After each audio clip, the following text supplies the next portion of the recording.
Welcome to April Anger 2023. Our first match is Lucas against Roy. Again. I know, tragically during the preseason, we already saw these two amiibo compete against each other. Lucas won last time. That doesn't necessarily mean that we'll have the same outcome this time. So watch out for that. Again, it just goes to show that one of the symptoms of not bracket fixing is sometimes you get matches you've seen before.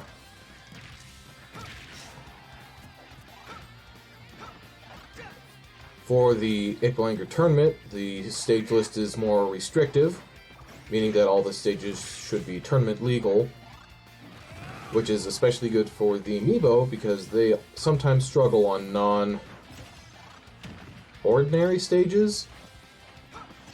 Basically, the more gimmicks a stage has, the more the amiibo tend to struggle with it. Also, the more random pits they tend to fall into.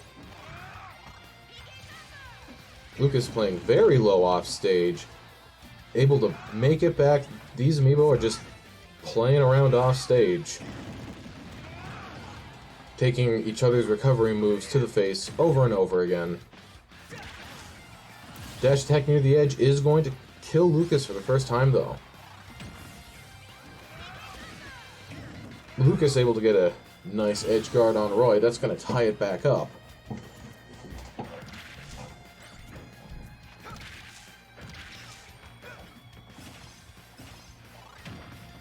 Trading up tilt combos with each other.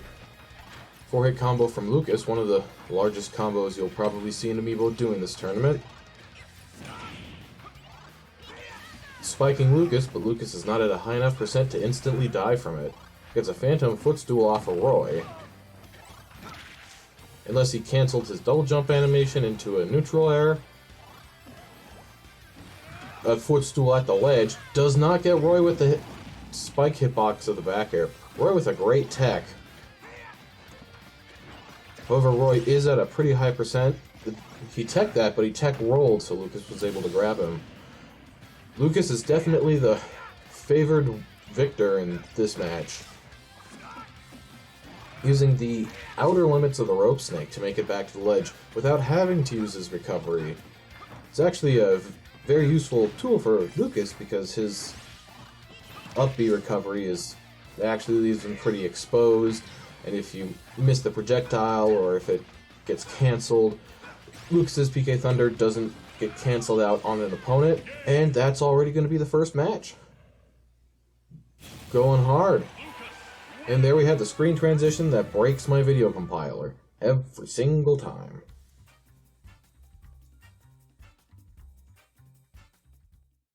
Up next, we've got Squirtle against Kirby Smash Brothers, because Kirby Classic did not make it into April Anger this year. That's right, this year we have more entrants. Some people were not able to make the cut. Most years, however, Squirtle's been, I wouldn't say entirely consistent, but he definitely gets things done. Never really having a disappointing showing. Up smash is going to be able to hit Kirby even though he's on that platform. Kirby using all of his jumps. Gets an up smash read off of it though. And another up smash. And another up smash. Kirby's just getting Ivysaur with all of the up smashes. Charizard's going to Flare Blitz on stage. I have noticed that is I guess I'd call it a weakness of all the Pokemon Trainer amiibo. It's only a massive problem because every time Charizard uses Flare Blitz to recover, it costs some extra percent. It is usually a safer option than trying to use your jumps and your up B recovery. Putting Kirby on through the stage, he has enough jumps to make it back. Grounded Spike to down smash, the Kirby Smash Bros. Special. Tries to go for a hammer read. He read it correctly, but Pokemon Trainer used the Pokemon Switch too high up. Almost gets the double spike. Would probably be fatal.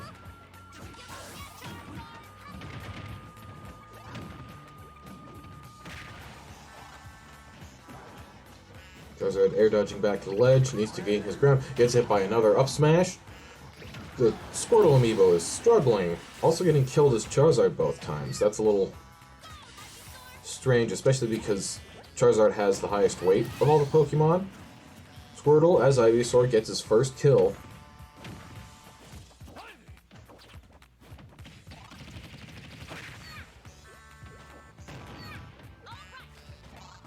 Oh, Squirtle with the taunt.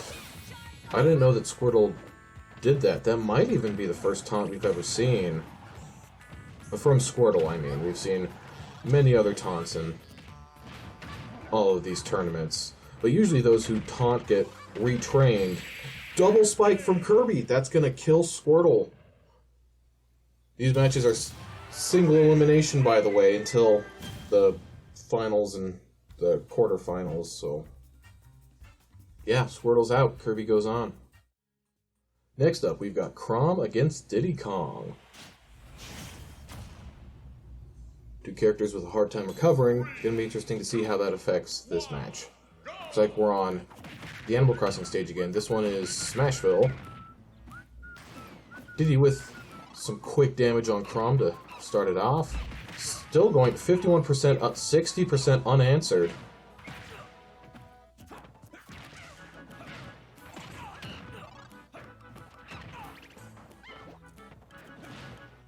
Does not get the tech roll read.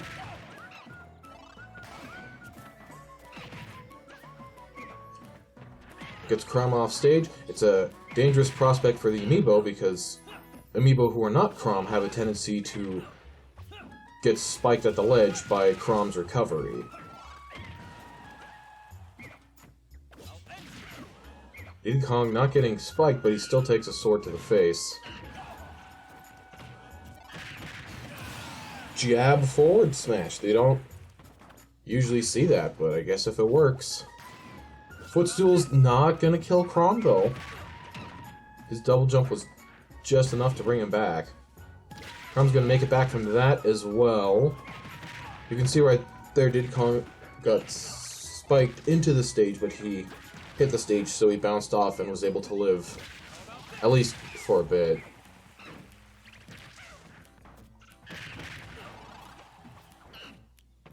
Edgeguarding Chrom. He's able to juke out the landing, actually.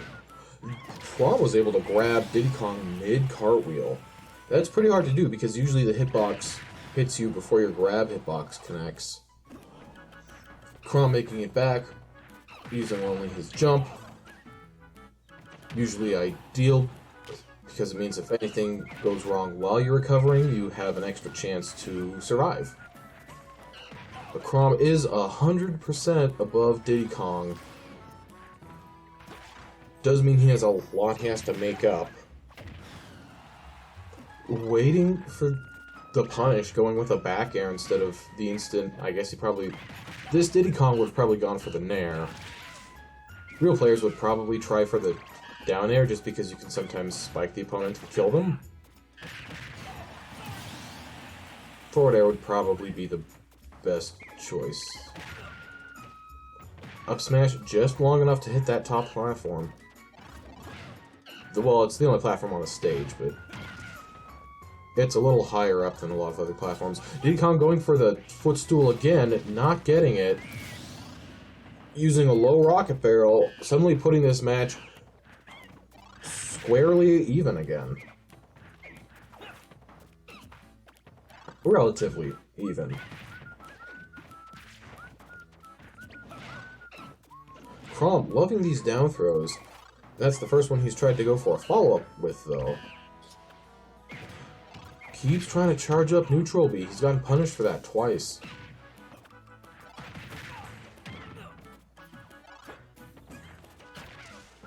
Able to ledge trap Diddy Kong with the up tilt.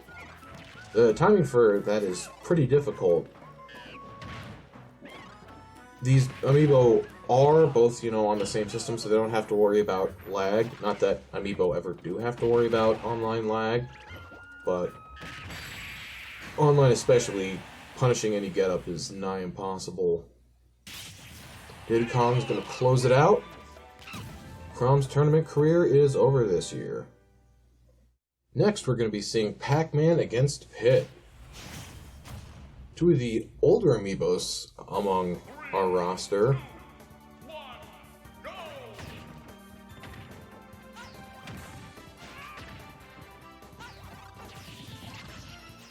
Pac-Man very briefly auto-healing back to 0. He got hit immediately thereafter, but it is always nice. The fire hydrant pushing Pac-Man into the wrong place, causing him to get hit by the up smash.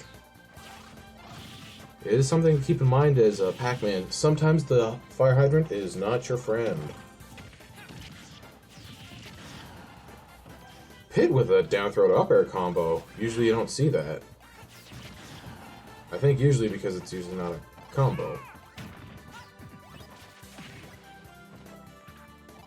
Pac-Man taking twice the percentage Pit has. Not a good sign for Pac-Man fans. Pit canceling his side B with the ledge. I didn't know you could do that. Learn something new every year.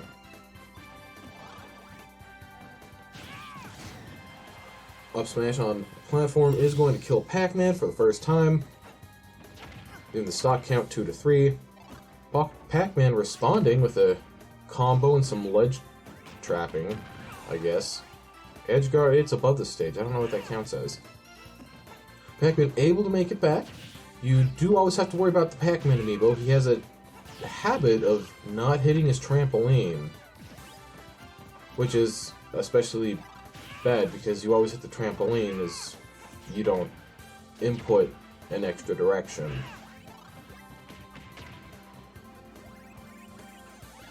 Charging up a fruit, he's going to go for the key.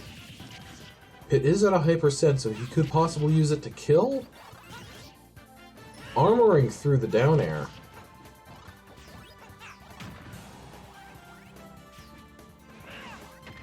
Pac-Man tried to go high to catch Pit off stage there, but Pit had 2 more jumps, so he was able to out-high Pac-Man? Pac-Man catches him with the up smash. Using the side B to get back to the stage.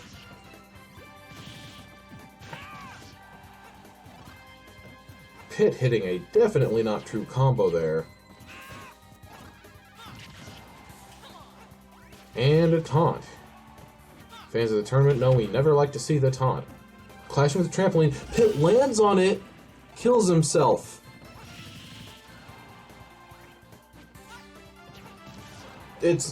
It might not cost him the game because Pac-Man's at such a high percent. Pit can probably kill him soon, but it drastically decreases his chances of winning.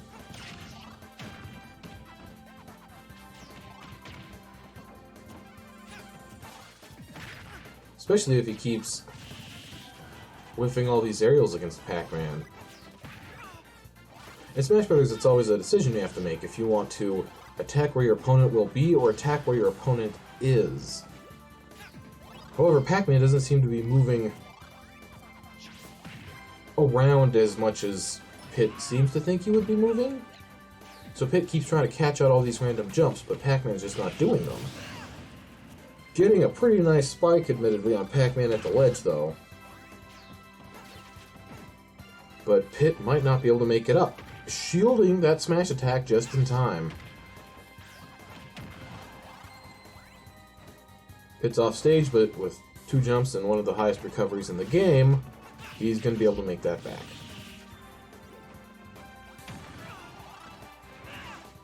But off stage, uses his side B to recover, even catches out Pac-Man. Ends his forward air combo with a taunt, though.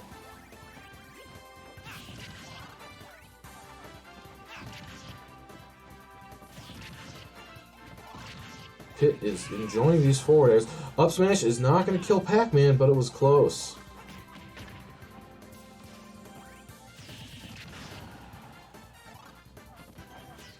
Up air's not going to kill that low, especially for Pac-Man. But Pac-Man has a tendency of catching out Pit's erratic movements with a random smash attack. bringing this match a lot closer than I would have predicted. Going for a melon, I'm pretty sure that's a kill fruit. Does a lot of damage. Does not get the spike hitbox. Pac-Man makes it back. And does Pit. Pac-Man getting scooped up by the end of the up smash. After all of that, Pit wins. For our fifth match, we have Isabelle against Ridley. This is the kind of match that usually ends up being a bracket buster. Primarily because, I can't tell you why, but, well, I can guess why. Ridley is a usually pretty popular choice in everyone's brackets. I haven't spent as much time with the analytics this year. Well, I don't spend much time with the analytics most years. This year I've spent even less time looking at people's predicted results. But Ridley always seems to be pretty popular, at least for a couple of matches. And he has gotten 100% on Isabelle. Up air, surprisingly not killing. That is a kill move. Catching the roll with a neutral air instead of an up smash. Ridley has a pretty good up smash for catching platforms just because it covers sometimes the whole platform. You can see there, his up tilt covers basically the whole platform. Up being to center stage, does not get punished for it though. Isabelle with a phantom footstool didn't do much, but it does get her distance, which Isabelle is definitely going to need a lot more than Ridley. Well, Ridley needs to get in closer. Isabelle would prefer Ridley to stay at a distance, mostly with the forward air and back air. Goes for Ridley off stage, not able to kill him or hassle his recovery. Ridley does have a very good recovery, so he usually makes it back to the stage. Some characters are just like that. They make it back. Isabelle has a really good recovery as well, so it's really hard to... Ridley not making it back, getting stuffed out by the pellet. He possibly could have used his side B and then an up B. I'm not entirely sure though. I don't play enough Ridley. I also didn't see how many jumps he had. Ridley going for the popular fireballs off stage. Not as effective against Isabelle. Isabelle getting the full-length fishing rod.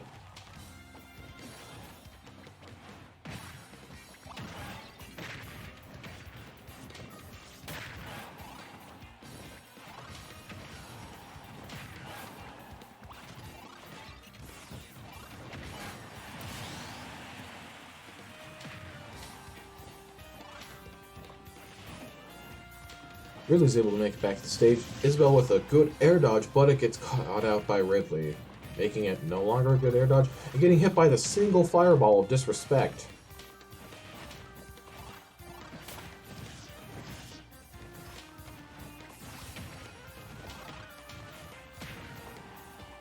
Isabelle trying to regain the momentum.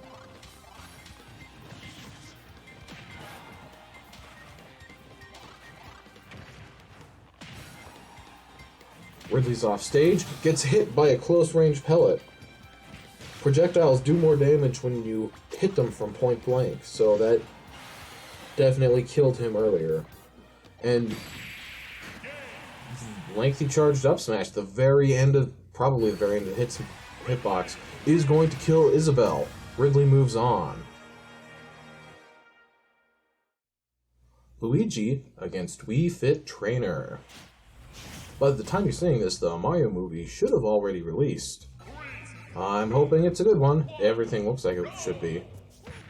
It was actually the inspiration for the cutoff date for the bracket submission.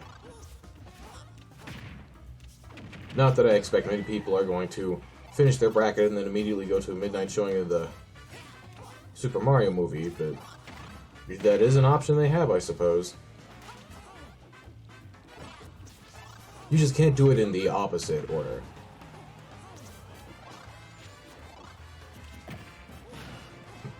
Luigi with a great grab read on Wii Fit Trainer there. Taking only paltry damage, able to heal it back and almost killing Wii Fit Trainer. Up air's going to trade there, but Wii Fit Trainer is definitely on the back foot. Which is maybe beneficial in yoga? I don't know, I haven't done much yoga. Getting a misfire into the stage, the timing of that kind of didn't help him out there. He probably would prefer to just grab the ledge, especially because it leaves him vulnerable to being spiked.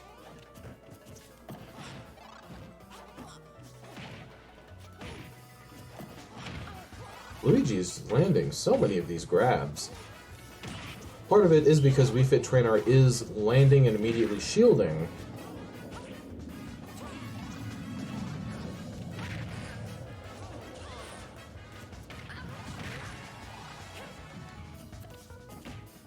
Yeah, Wii Fit Trainer is just struggling this game. Gets Luigi off stage, he's not going to be able to make it back. Trading with the soccer ball. He kept his jump throughout all of that, eventually getting edge guarded. Wii Fit Trainer does well off stage. Luigi really doesn't. He has a very slow airspeed. It's why he has to use his green missile to recover.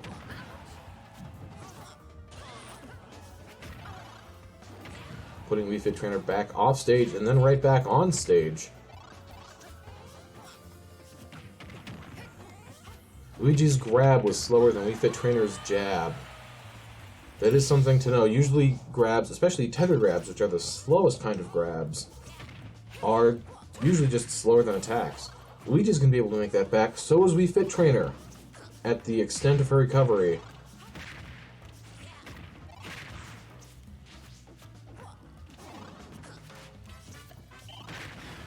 Getting a forward smash on Luigi, able to punish the Luigi Cyclone.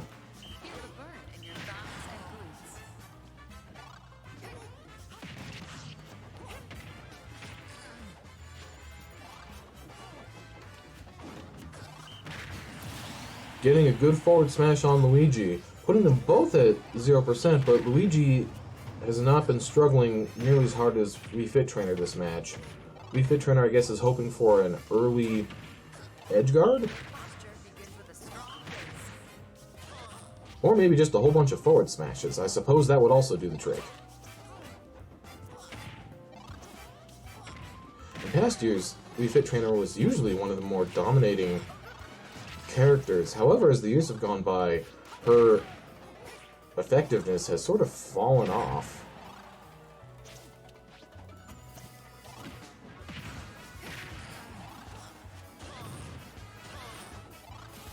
Luigi able to make it back, getting hit by an up smash. Wii Fit Trainer's moving on. Now, let's try it together. That brings us to Mr. Game & Watch against Pichu. Two of the lightest characters in the game, Pichu being the lightest. I'm pretty sure Mr. Game & Watch is definitely in the bottom 5. Well, 5 lightest characters. This being especially scary because being lightweight characters, one of their trade-offs is that they can actually do pretty respectable damage and knockback. So they take a lot of knockback themselves. So this might be an incredibly quick game. Already Mr. Game & Watch getting the first kill at about 23 seconds there. Pichu barely able to respond, especially with all those attacks dealing self-damage. And falling for the amiibo trap of falling into every single up air.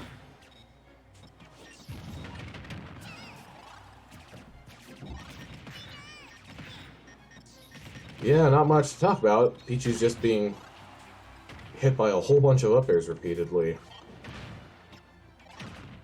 Tries to start a combo, unable to get one, gets caught by Mr. Game & Watch's jab. Getting hit by the very last fish as well. This match is not going well for Pichu. Almost 2 stocks unresponded. Down smash, not even the berry hitbox is going to kill Pichu again.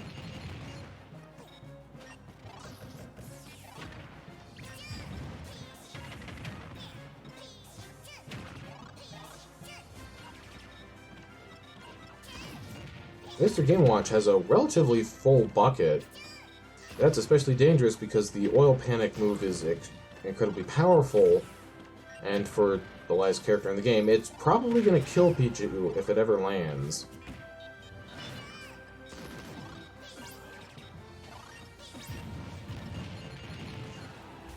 Pichu keeps getting stuffed out by those jabs.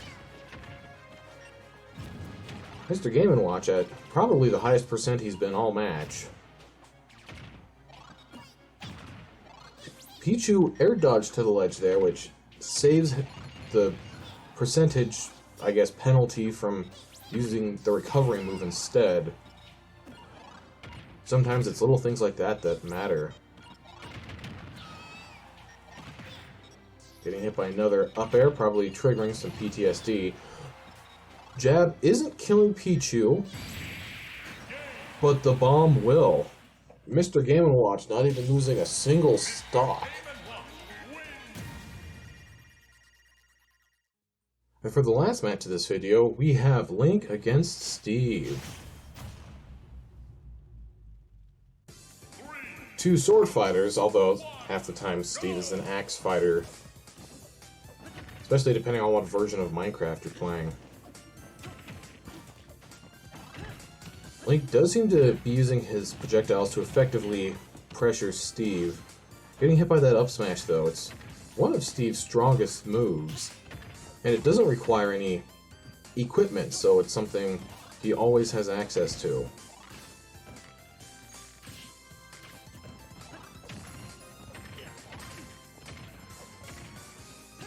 Steve going for an up air combo. Link tacking on the block that Steve just placed. But the arrow's not going to land, giving Steve a lot more resources. Giving him a lot more iron especially, which lets him do things like anvil.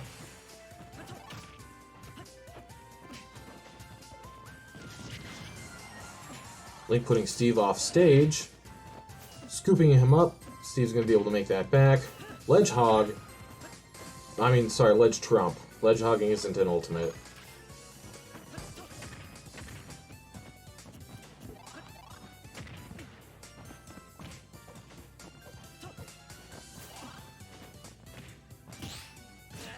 Link with an amazing parry there. Jab to forward smash isn't a true combo by any means. Steve with a footstool anvil.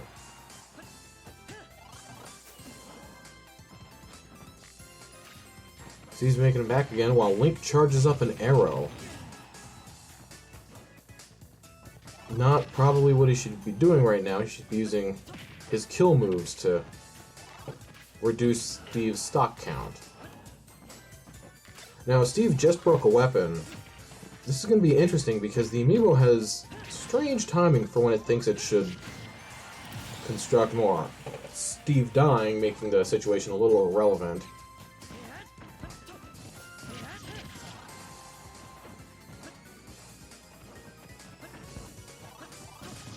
Steve already looking low on iron again, even though every time you die you get some additional iron.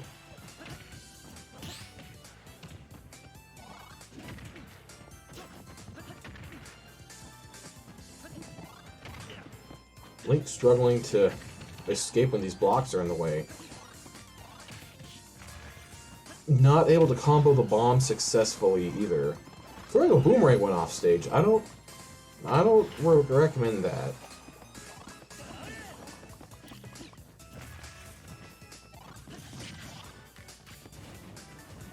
Link jumping over the minecart successfully. The minecart is pretty dangerous because it is a projectile, but it can also grab you out of your shield if Steve isn't currently in it. Good tech from Link there. Steve dancing around the battlefield wherever he pleases. Getting caught by the boomerang. Boomerangs do in fact come back. Steve was a little screwed in that position though because he neutral air dodged and the boomerangs just stayed in his hitbox.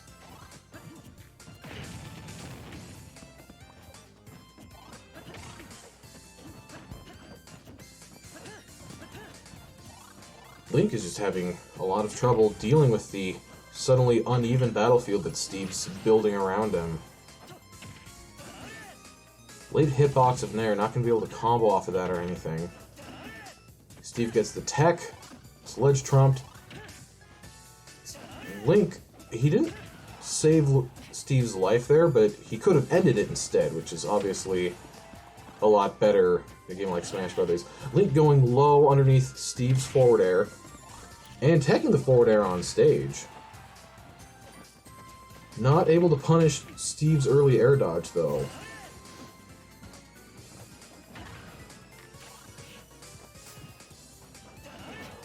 Steve's able to make it back to the stage. He has a very good recovery.